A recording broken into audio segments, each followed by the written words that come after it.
नमस्कार बच्चों, मैं विनोद वत्स गवर्नमेंट मॉडल संस्कृति स्कूल बास की तरफ से आप सभी का केमिस्ट्री की दुनिया में हार्दिक अभिनंदन करता हूं, स्वागत करता हूं। हम कर रहे हैं बेटा +2 क्लास की सेकेंड यूनिट सॉल्यूशन और आज का जो हमारा टॉपिक है वो है ideal and a non ideal solution. ये जो क्लासिफिकेशन है ये रोल्स लॉ के ऊपर बेस्ड होता है। तो आइए करते हैं बहुत ही important topic ideal and a non ideal solution. तो सॉल्यूशंस को हमने on the basis of Raoult's law दो कैटेगरी में डिवाइड कर दिया बेटा। एक है हमारे पास आइडियल सॉल्यूशन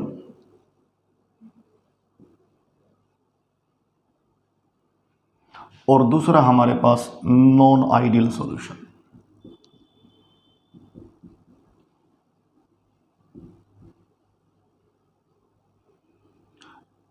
आइडियल क्या होता है कि एक ऐसा सॉल्यूशन जो रोल्स लॉ को ऑल कंडीशंस ऑफ कंसंट्रेशन के ऊपर फॉलो करे। अब रोल्स लॉ क्या होता है मैं एक बार फिर रिपीट कर देता हूँ। रोल्स लॉ यानी कि it state that partial pressure of a components in the vapour phase that is equal to the mole fraction of that component in the solution multiplied by vapor pressure of that component in a pure state and partial pressure of component B किसके बराबर होगा बेटा mole fraction of B and a vapor pressure of B in a pure states। और solution की बात करेंगे तो ये हमारे पास क्या आ जाएगा vapour pressure of solution that is equal to the sum of the partial pressure of A and A B। और हम कहेंगे XA P not A plus XB P not A B। तो ऐसे सॉल्यूशंस जो इस लॉ को यानी कि रोल्स लॉ को सभी कंसंट्रेशन टर्म के ऊपर फॉलो करें वो तो आइडियल, और जो इस रोल्स लॉ को फॉलो ना करें वो क्या हो जाएंगे बेटा non ideal solution. A solution is said to be ideal if it obey Raoult's law at all concentration term or non-ideal solutions, the solution is said to be non-ideal if it does not obey Rolle's law at all conditions of a concentration। तो यहाँ पे पहले definition देते हैं, उसके बाद दूसरी conditions क्या हो सकती हैं वो हम देखते हैं। तो ideal solution, a solution is said to be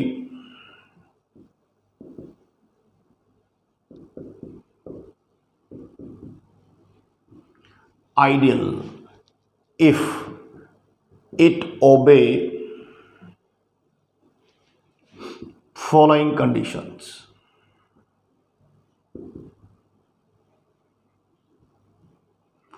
वो कौन कौन सी कंडीशंस हो सकती हैं? सबसे पहले it must obey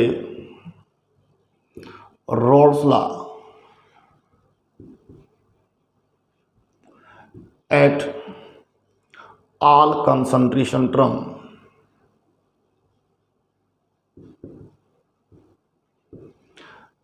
that is vapor pressure of solution is equal to the exactly equal to the sum of the partial pressure of its components। मान लीजिए भाई ये हमारे पास बाइनरी सॉल्यूशन है और उसके लिए XA P not A plus XB P not A B। पहली कंडीशंस एक सॉल्यूशंस को हम आइडियल कहेंगे यदि ये चार कंडीशन रखेंगे। पहली कंडीशन तो वो रोल्स लॉ को ओबे करे। दूसरी कंडीशंस हमारे पास क्या बेटा डेल्टा H मिक्सिंग, क्या delta H mixing should be equal to 0। कहने का मतलब जब हम सोल्यूट और सॉल्वेंट को मिलाएं तो ना तो हीट एनर्जी रिलीज होनी चाहिए ना हीट एनर्जी एब्जॉर्ब होनी चाहिए। तीसरी कंडीशन ये कहता है कि इन विच डेल्टा V मिक्सिंग यानी कि जैसे ही हमने सोल्यूट और सॉल्वेंट को मिला दिया तो change in volume after mixing should be equal to 0। यहाँ पे हमने पहली कंडीशन हमारे पास क्या हो गया, रोल्स लॉ को ओबे करेगा। दूसरा हमारे पास H मिक्सिंग किसके बराबर होनी चाहिए, 0। और तीसरी कंडीशन है V mixing should be equal to 0। Fourth condition है यहाँ पे, और जो सबसे इंपॉर्टेंट कंडीशन है वो ये है, interaction between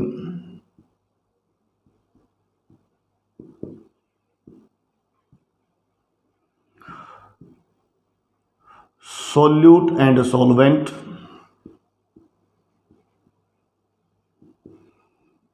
have same magnitude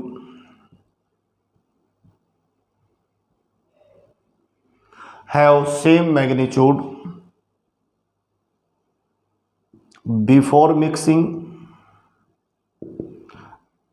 and after mixing। कहने का मतलब क्या है बेटा, मान लीजिए बाइनरी सॉल्यूशन है हमारे पास A और B, तो हमने इनका क्या कर दिया, सॉल्यूशन बना दिया। तो ये कहता है कि A और B के बीच में जो इंटरेक्शन है, सॉल्यूट और सॉल्वेंट में जो इंटरेक्शन है वो सेम होना चाहिए मिलाने से पहले, जैसे सॉल्यूट सॉल्यूट में था और किसमें, सॉल्वेंट सॉल्वेंट में। मिलाने से पहले और मिलाने के बाद जो है interaction should have same magnitudes. तो एक सॉल्यूशन को हम आइडियल सॉल्यूशन कहेंगे यदि ये 4 कंडीशन ओबे करेगा। पहली कंडीशन है दैट सॉल्यूशन मस्ट ओबे Raoult's law at all concentration term, यानी कि इंटायर रेंज ऑफ कंसंट्रेशन में वो जो है रोल्स लॉ को ओबे करना चाहिए। दूसरा पॉइंट हमारे पास delta H mixing should be equal to 0। कहने का मतलब जैसे ही सॉल्यूट और सॉल्वेंट को मिलाएं और मिलाते ही ना तो हीट एनर्जी रिलीज हो और ना ही हीट एनर्जी एब्जॉर्ब हो। तीसरी कंडीशन है डेल्टा V मिक्सिंग, यानी कि change in volume before mixing and after mixing should be equal to 0। कहने का मतलब क्या है बेटा, यहाँ पे समझने की बात ये है कि मान लीजिए भाई हमने एक तो ले लिया बेंजीन और एक ले लें टोलुइन। मान लीजिए 10 ml ये ले लिया, 10 ml ये ले लिया, तो हमारी इनिशियल वॉल्यूम कितनी है 20 ml और फाइनल वॉल्यूम क्या होगी 20 ml। ये कहता है कि भाई डेल्टा V जो है V2 माइनस V1, ये भी 20 और ये भी 20, कितनी होनी चाहिए 0। ना तो वॉल्यूम बढ़नी चाहिए ना वॉल्यूम घटनी चाहिए, सीधी सी कंडीशन ये है। और मिलाने से पहले और मिलाने के बाद आइडियल कंडीशन, मान लीजिए भाई ये 2 दोस्त हैं A और B और इन्होंने बिजनेस शुरू कर लिया। कोई भी बिजनेस शुरू करते हैं तो उसके बाद यदि जैसे दोस्ती इन दोनों के बीच में पहले थी वैसी ही दोस्ती क्या रहे, सेम हो, या फिर सॉल्यूट सॉल्यूट में जो इंटरेक्शन है और सॉल्वेंट सॉल्वेंट में जो इंटरेक्शन है वो सेम होना चाहिए जब उन दोनों को मिक्स कर दिया जाता है। लेकिन ओवरऑल नेचर के अंदर ऐसा कोई भी सॉल्यूशन नहीं है जो आइडियलिटी को शो करता है। लेकिन फिर भी कुछ एग्जाम्पल्स हैं जो आइडियल सॉल्यूशन का बिहेव कर सकते हैं कुछ कंडीशंस पे, जैसे बेंजीन और टोलुइन। इसी प्रकार से chloroform and carbon tetrachloride, N hexane and N है हेप्टेन, तो इसके एग्जाम्पल्स हो सकते हैं। तो अब जो है जो इन कंडीशंस को ओबे ना करेंगे वो क्या होंगे बेटा, नॉन आइडियल सॉल्यूशंस। तो नॉन आइडियल सॉल्यूशंस की डेफिनेशंस के अंदर तो कहने का मतलब है they do not obey Raoult's law at all condition of a concentration term. तो हमारे पास a solution is said to be non-ideal. A solution is said to be non-ideal if it पहली कंडीशन, कहने का मतलब it does not obey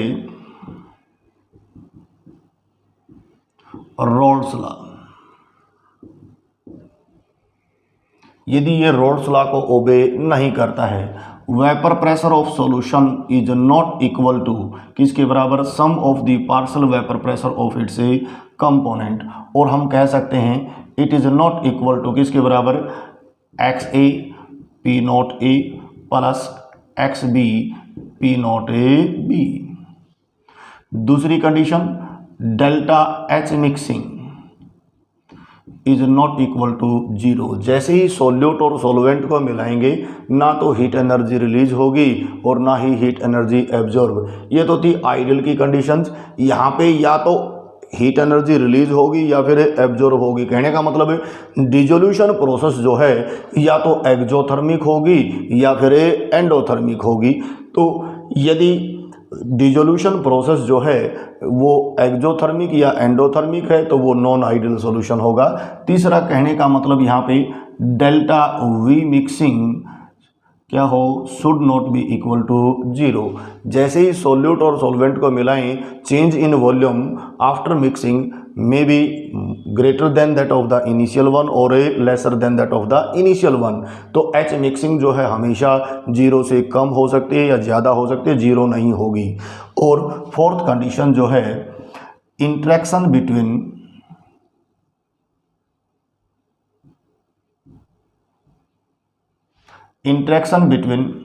solute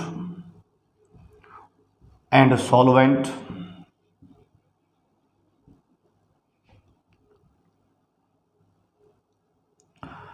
has no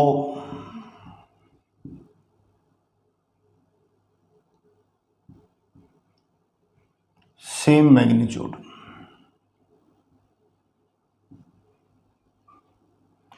Before mixing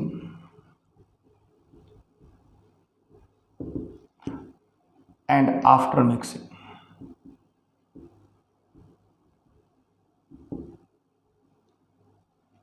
Interaction between solute and solvent does not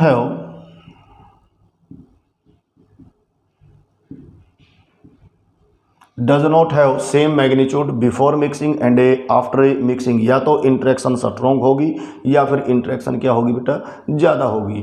तो ये हमारे पास कोई भी example आप लिख देंगे। जैसे हमने लिख दिया भाई वाटर प्लस HCl, या हमने लिख दिया इथेनॉल C2H5OH प्लस वाटर। ये हमारे क्या हैं, नॉन आइडियल सॉल्यूशन के एग्जांपल्स हो जाएंगे। जैसे ही एसिड के अंदर हम वाटर मिलाते हैं स्लोली तो हीट एनर्जी क्या होगी, रिलीज होगी। तो इसका मतलब प्रोसेस क्या होगी, एक्जोथर्मिक। इस कंडीशन को ओबे नहीं करेगा ये। फिर जो है इस कंडीशन को भी ओबे नहीं करेगा, इसको भी ओबे नहीं करेगा, इसको भी ओबे नहीं करता है। तो ऐसे सॉल्यूशन जो इन कंडीशंस को ओबे ना करें वो नॉन आइडियल सॉल्यूशन कहलाते हैं। अब जो नॉन आइडियल सॉल्यूशंस हैं बेटा वो दो टाइप के होते हैं। एक जो रोल्स लॉ से पॉजिटिव बिहेवियर शो करेंगे और दूसरा जो नेगेटिव बिहेवियर शो करेंगे, वो हम अगली वीडियो के अंदर करेंगे।